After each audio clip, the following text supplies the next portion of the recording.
At the dawn of creation. The origins of the text, known as Brahma Samhita, are lost in cosmic antiquity.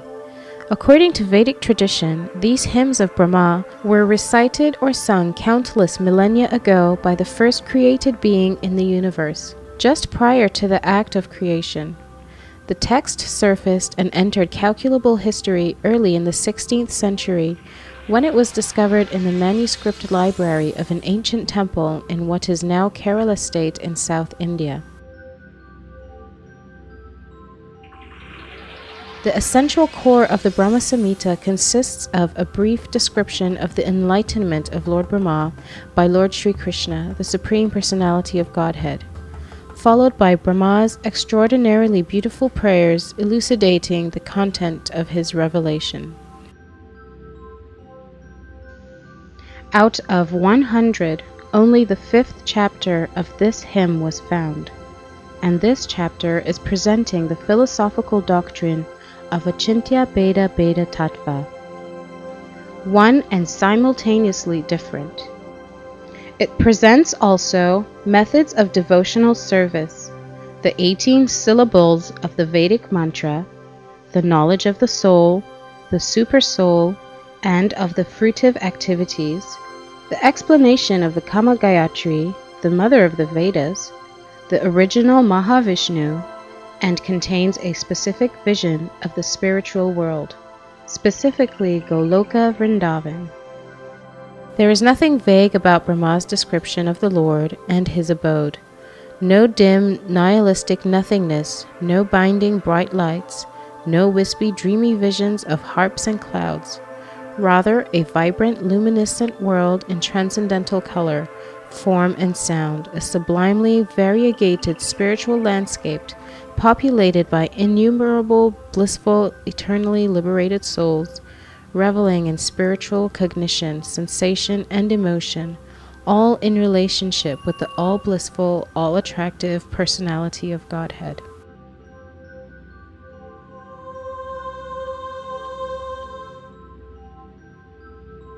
Krishna's first expansion is Baladev, and his next expansions are Vasudev, Sankarshan, Aniruddha, and Pradyumna. From Sankarshan comes Mahavishnu, the first Purusha avatar.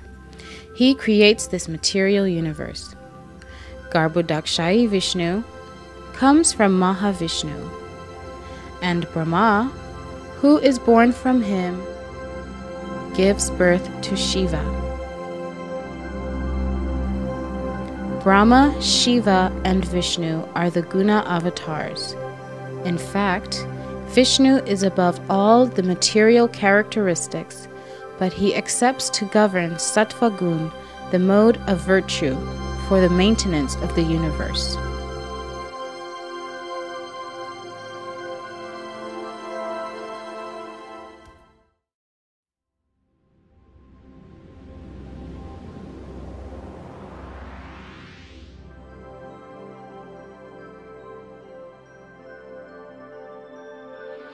Sri Brahma Samhita.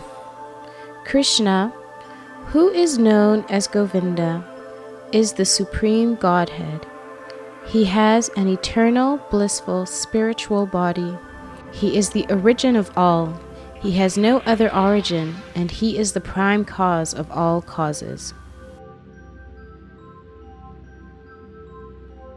The super excellent station of Krishna, which is known as Gokula, has thousands of petals, and a corolla like that of a lotus sprouted from a part of his infinitary aspect, the whorl of the leaves being the actual abode of Krishna. The whorl of that transcendental lotus is the realm wherein dwells Krishna. It is a hexagonal figure, the abode of the indwelling, predominated, and predominating aspect of the Absolute. Like a diamond, the central supporting figure of self-luminous Krishna stands as the transcendental source of all potencies. The holy name, consisting of 18 transcendental letters, is manifested in a hexagonal figure with sixfold divisions. The whorl of that eternal realm, Gokula, is the hexagonal abode of Krishna. Its petals are the abodes of gopis who are part and parcel of Krishna, to whom they are most lovingly devoted and are similar in essence. The petals shine beautifully like so many walls. The extended leaves of that lotus are the garden-like dham, spiritual abode of Sri Radhika, the most beloved of Krishna. There is a mysterious quadrangular place named Svetadvip surrounding the outskirts of Gokula. Svetadvip is divided into 4 parts on all sides. The abode of Vasudev, Sankarshan, Pradyumna, and Aniruddha are separately located in each of these 4 parts. These 4 divided abodes are enveloped by the fourfold human requirements such as piety, wealth, passion, and liberation, as also by the 4 Vedas, Rig, Sam, Yajur, and Atharva, which deal with the mantra and which are the basis of achievements of the fourfold mundane requirements. 10 tridents are fixed in the 10 directions, including the zenith and nadir. The 8 directions are decorated with the 8 jewels of Mahapadma, Padma, Shankha, Makara, Kachapa, Mukunda, Kunda, and Nila. There are 10 protectors of the 10 directions in the form of mantra. The associates of the hues of blue, yellow, red, and white, and the extraordinary potencies bearing the names of Vimala shine on all sides. The Lord of Gokula is the transcendental Supreme Godhead, the own self of eternal ecstasies. He is the superior of all superiors and is busily engaged in the enjoyments of the transcendental realm and has no association with his mundane potency. Krishna never consorts with his illusory energy. Still, her connection is not entirely cut off from the absolute truth. When he intends to create the material world, the amorous pastime in which he engages by consorting with his own spiritual potency, by casting his glance at the deluding energy in the shape of sending his time energy, is an auxiliary activity.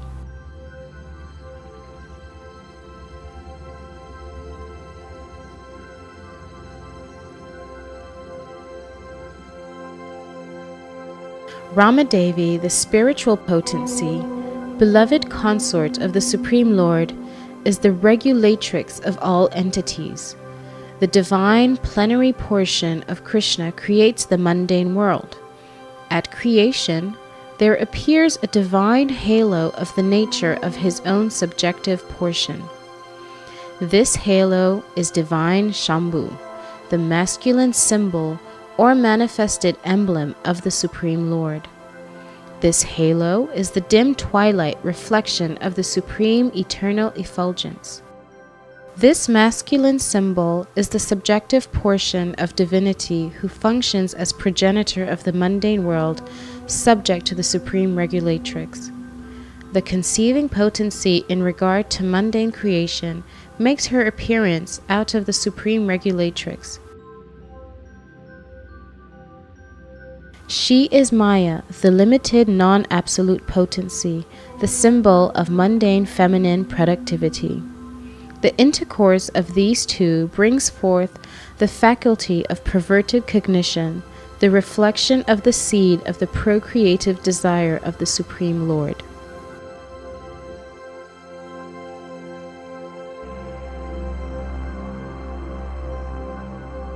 All offspring of the consort of the great Lord of this mundane world are of the nature of the embodiment of the mundane masculine and feminine generative organs. The person embodying the material causal principle, the great Lord of this mundane world, Shambhu, in the form of the male generating organ, is joined to his female consort, the limited energy, as the efficient causal principle. The Lord of the world, Mahavishnu, is manifest in him by his subjective portion in the form of his glance. The Lord of the mundane world, Mahavishnu, possesses thousands of heads, eyes, hands. He is the source of thousands of avatars in his thousands of subjective portions. He is the creator of thousands of individual souls. The same Mahavishnu is spoken of by the name of Narayan in this mundane world. From that eternal person has sprung the vast expanse of water of the spiritual causal ocean. The subjective portion of Sankarshan, who abides in Paravyoma, the above Supreme Purusha, with thousands of subjective portions, reposes in the state of divine sleep in the waters of the spiritual causal ocean. The spiritual seeds of Sankarshan existing in the pores of skin of Mahavishnu are born as so many golden sperms. These sperms are covered with 5 great elements. The same Mahavishnu entered into each universe as his own separate subjective portions. The divine portions that entered into each universe are possessed of his majestic extension. That is, they are the eternal universal soul, Mahavishnu, possessing thousands of heads. The same Mahavishnu created Vishnu from his left limb, Brahma, the first progenitor of beings, from his right limb, and from the space between his 2 eyebrows, Shambhu, the divine masculine manifested halo. The function of Shambhu in relation to jivas is that this universe, enshrining the mundane, egotistic principle, has originated from Shambhu.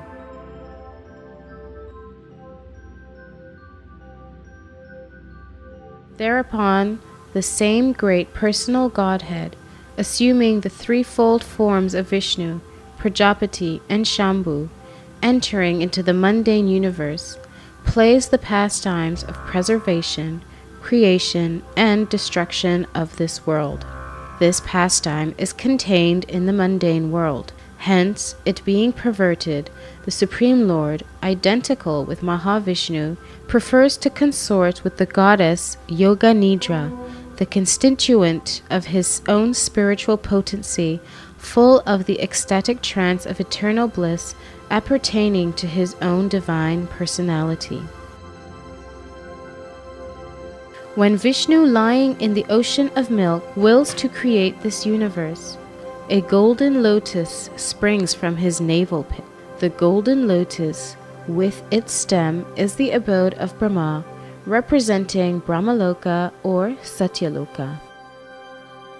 Before their conglomeration, the primary elements, in their nascent state, remained originally separate entities. Non-application of the conglomerating process is the cause of their separate existence. Divine Mahavishnu, primal Godhead, through association with his own spiritual potency, moved Maya, and by the application of the conglomerating principle, created those different entities in their state of cooperation. And after that, he himself consorted with Yoga Nidra by way of his eternal dalliance with his spiritual potency. By conglomerating all those separate entities, he manifested the innumerable mundane universes, and himself entered into the inmost recess of every extended conglomerate. At that time, those jivas who had lain dormant during the cataclysm were awakened. The same jiva is eternal, and is for eternity, and without a beginning, joined to the Supreme Lord by the tie of an eternal kinship. He is transcendental spiritual potency. The divine lotus, which springs from the navel pit of Vishnu, is in every way related by the spiritual tie with all souls, and is the origin of 4-faced Brahma, versed in the 4 Vedas.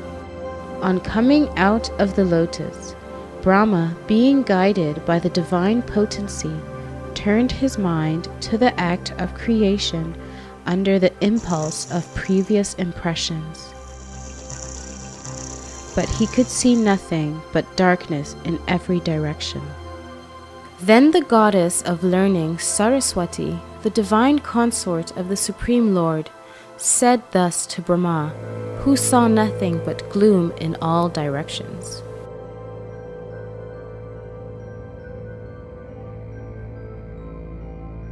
O Brahma, this mantra, Klim Krishnaya Govindaya Gopi Jana Vallabhaya Svaha, will assuredly fulfill your heart's desire. O Brahma, do thou practice spiritual association by means of this mantra, then all your desires will be fulfilled. Brahma, being desirous of satisfying Govinda, practiced the cultural acts for Krishna in Goloka, Lord of Svetadweep, for a long time.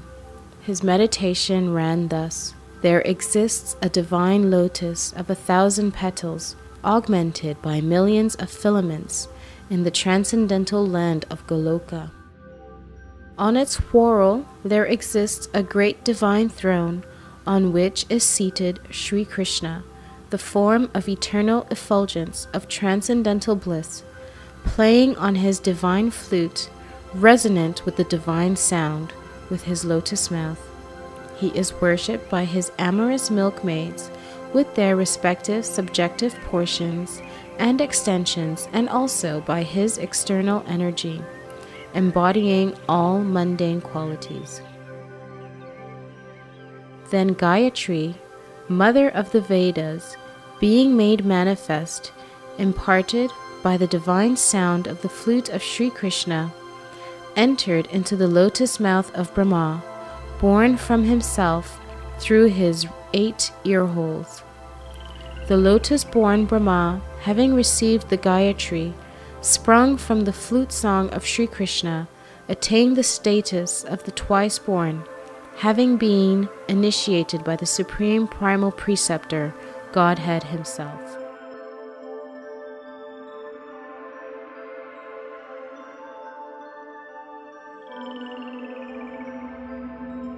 Enlightened by the recollection of that Gayatri embodying the 3 Vedas, Brahma became acquainted with the expanse of the ocean of truth. Then he worshipped Sri Krishna, the essence of all Vedas, with this hymn.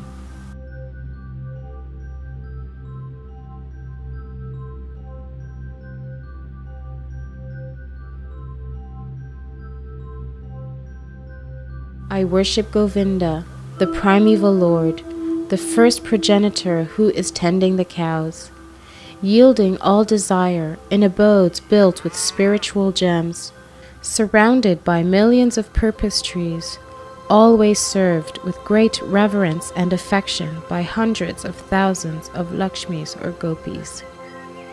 I worship Govinda, the primeval Lord, who is adept in playing on his flute, with blooming eyes like lotus petals, with head decked with peacock's feather, with the figure of beauty, tinged with the hue of blue clouds, and his unique loveliness charming millions of cupids.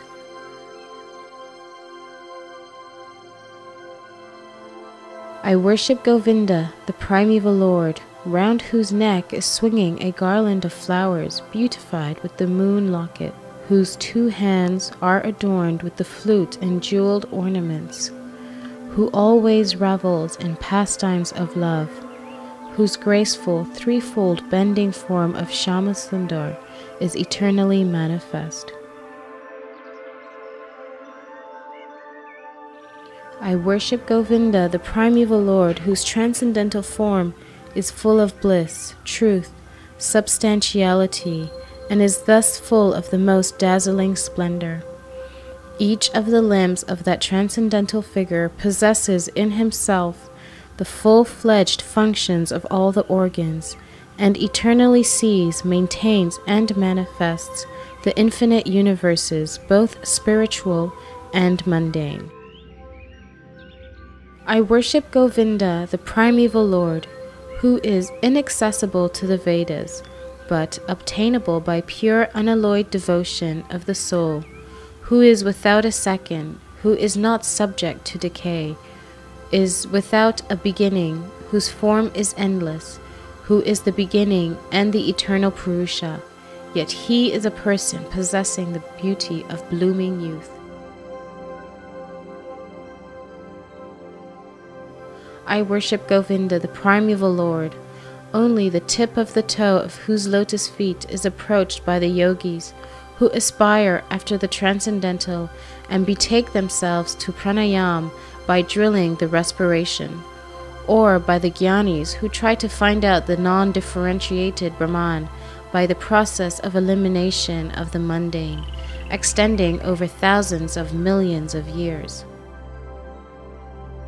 He is an undifferentiated entity, as there is no distinction between potency and the possessor thereof. In his work of creation of millions of worlds, his potency remains inseparable. All the universes exist in him, and he is present in his fullness in every one of the atoms that are scattered throughout the universe at one and the same time. Such is the primeval Lord whom I adore. I adore the same Govinda, the primeval Lord, in whose praise men, who are imbued with devotion, sing the mantra shuktas told by the Vedas by gaining their appropriate beauty, greatness, thrones, conveyances, and ornaments.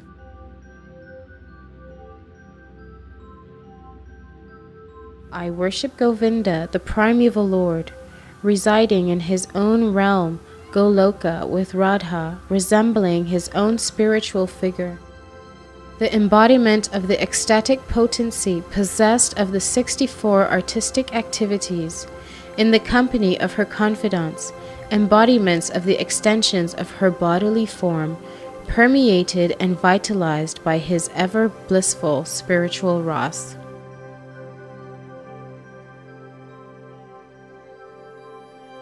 I worship Govinda, the primeval Lord, who is Shyamasundar, Krishna himself, with inconceivable, innumerable attributes, whom the pure devotees see in their heart of hearts, with the eye of devotion tinged with the salve of love. I worship Govinda, the primeval Lord, who manifested himself personally as Krishna, and the different avatars in the world in the forms of Ram, Nrsimha, Vamana, etc., as his subjective portions. I worship Govinda, the primeval Lord, whose effulgence is the source of the non-differentiated Brahman mentioned in the Upanishads, being differentiated from the infinity of glories of the mundane universe, appears as the indivisible, infinite, limitless truth.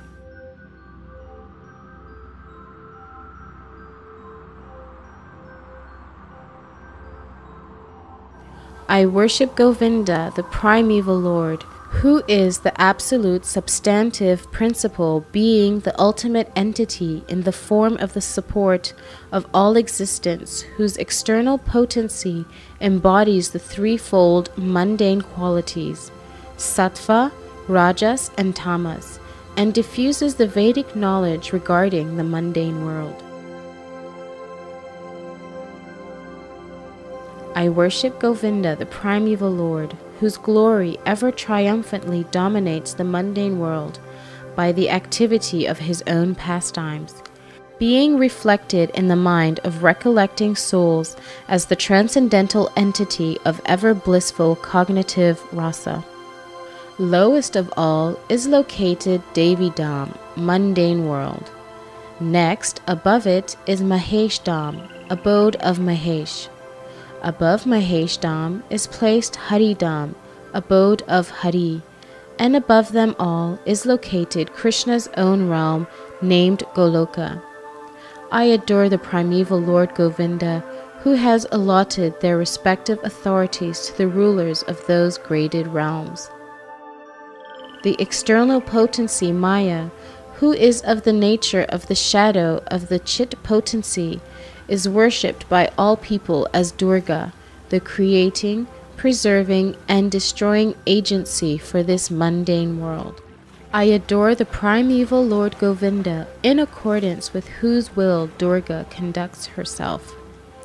Just as milk is transformed into curd by the action of acids, but yet the effect curd is neither same as nor different from its cause, milk, so I adore the primeval Lord Govinda, of whom the state of Shambhu is a transformation for the performance of the work of destruction. The light of one candle being communicated to other candles, although it burns separately in them, is the same in its quality. I adore the primeval Lord Govinda, who exhibits himself equally in the same mobile manner in his various manifestations. I adore the primeval Lord Govinda, who, assuming his own great subjective form, who bears the name of Sesha, replete with the all-accommodating potency, and reposing in the causal ocean with the infinity of the world in the pores of his hair, enjoys creative sleep. Brahma and the other lords of the mundane worlds, appearing from the pores of hair of Mahavishnu, remain alive as long as the duration of one exhalation of the latter Mahavishnu. I adore the primeval Lord Govinda, of whose subjective personality Mahavishnu is the portion of portion. I adore the primeval Lord Govinda, from whom the separated subjective portion Brahma receives his power for the regulation of the mundane world, just as the sun manifests some portion of his own light in all the effulgent gems that bear the names of Surya Kanta. I adore the primeval Lord Govinda, whose lotus feet are always held by Ganesh upon the pair of tumuli protruding from his elephant head, in order to obtain power for his function of destroying all the obstacles on the path of progress of the three worlds. The three worlds are composed of the 9 elements: fire, earth, ether, water, air, direction, time, soul, and mind. I adore the primeval Lord Govinda, from whom they originate, in whom they exist, and into whom they enter at the time of the universal cataclysm. The sun, who is the king of all the planets, full of infinite effulgence, the image of the good soul, is as the eye of this world. I adore the primeval Lord Govinda, in pursuance of whose order the sun performs his journey, mounting the wheel of time. I adore the primeval Lord Govinda, by whose conferred power are maintained the manifested potencies that are found to exist of all virtues, all vices, the Vedas, the penances, and all jivas from Brahma to the meanest insect. I adore the primeval Lord Govinda, who burns up to their roots all fruitive activities of those who are imbued with devotion, and impartially ordains for each the due enjoyment of the fruits of one's activities. Of all those who walk in the path of work in accordance with the chain of their previously performed works, no less in the case of the tiny insect that bears the name Indragopa than in that of Indra, king of the Devas.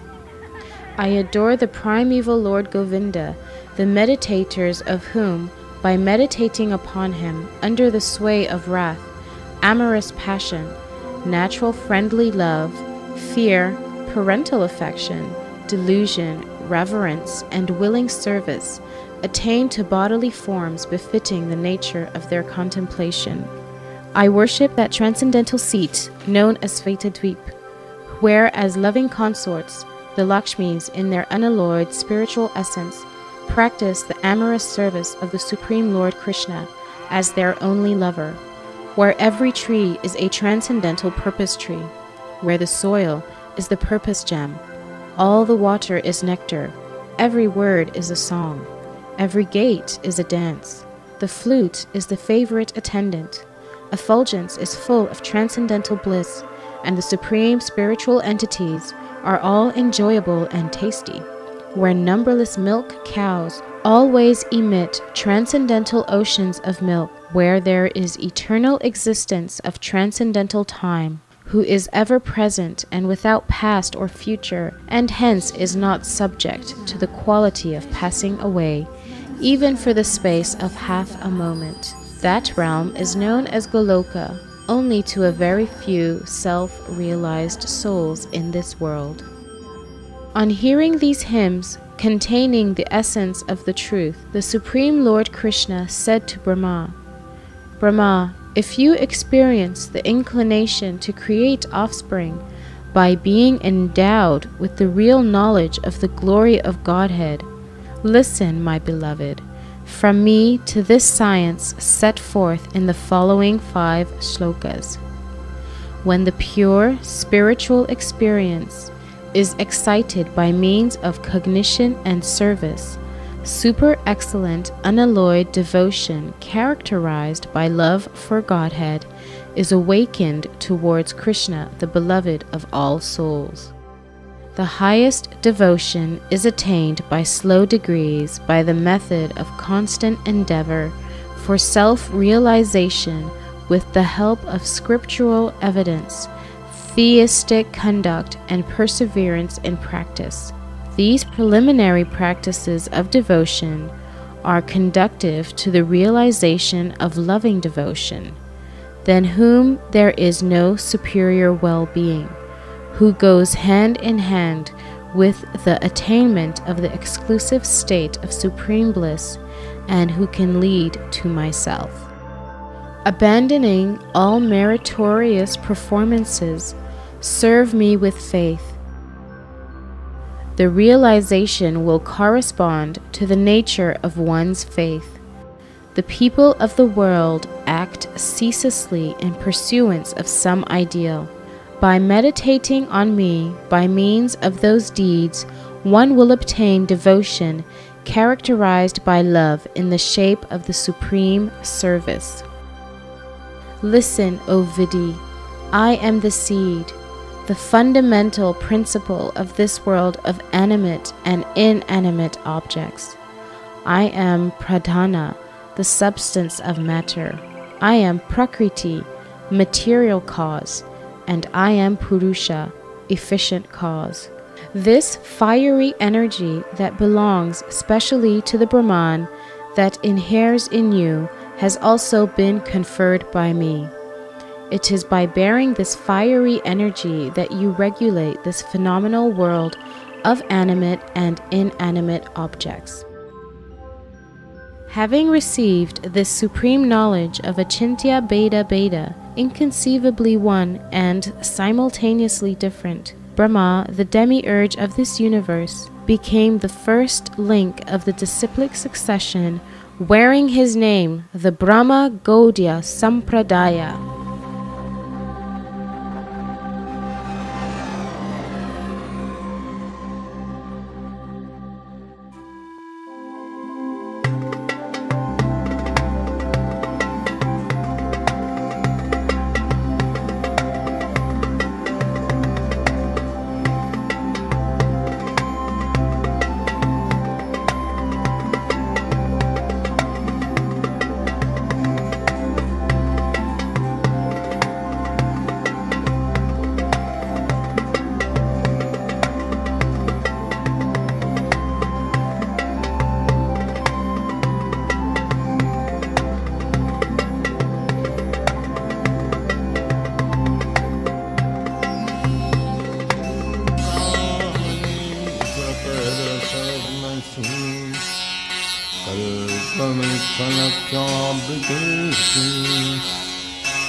Lakshmi सहस्रशतं संभ्रम सेवमानं गोविन्दम् आदिपुरुषं तमहं भजामि।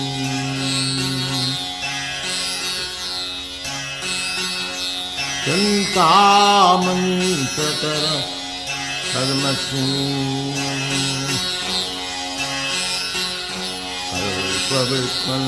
सर्वविकलकावृतेषु शिरभिरभिपालयन्तम् लक्ष्मी सहस्रशतात्सं मम सेवमानं गोविन्दम् आदिपुरुषं तमहं भजामि। वेणुं कन्नन्तं अरविन्ददलायताक्षं वेणुं कन्नन्तं अरविन्ददलायताक्षं बरहावतं समर्चितं बुधसुन्दराङ्गम् वेणुं कन्नन्तं अरविन्ददलायताक्षं बरहावतं समर्चितं बुधसुन्दराङ्गम् कन्नत्वकोटि कमनीय विशेषोशोभं गोविन्दम् आदिपुरुषं तमहं भजामि। गोविन्दम् आदिपुरुषं तमहं भजामि। आलोलचन्द्रकलश वनमालवंशी आलोलचन्द्रकलश वनमालवंशी रत्नांगदं प्रणयकेलिकलाविलासम् आलोलचन्द्रकलश वनमालवंशी रत्नांगदं प्रणयकेलिकलाविलासम् श्यामं त्रिमङ्गलहितं नियतप्रकाशं गोविन्दम् आदिपुरुषं तमहं भजामि। गोविन्दम् आदिपुरुषं तमहं भजामि। चिन्तामणि प्रकर सदमसु कल्पवृक्षलतावृतेषु सुरभिरभिपालयन्तम् चिन्तामणि प्रकर सदमसु